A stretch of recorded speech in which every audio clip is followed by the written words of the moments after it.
To be stuck due to a minor electric fault that can be easily fixed is really frustrating. To avoid that, it's a good practice to check the fuse before you hit the road.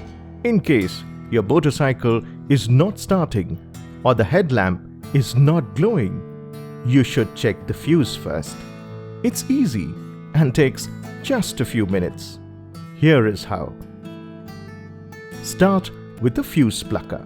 You will find it in your motorcycle toolkit. Switch off the engine and take out the key from the ignition lock. Now open the right-hand side panel lock with the key and gently pull it out from the lug and place it safely on a clean and soft surface to avoid any scratches. Open the fuse box lid. Support it by holding the bottom part. The box has both the fuses in operation as well as the spare ones. Using the fuse plucker, gently pull out all the fuses one by one for detailed inspection. Put them back in their spots using your fingers.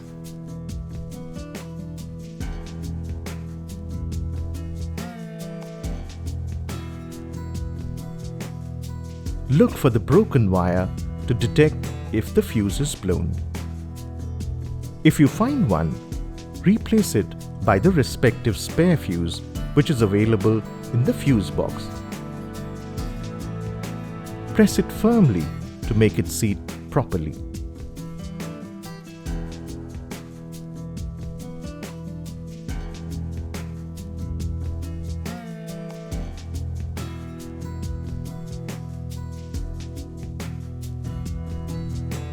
Now close the fuse box.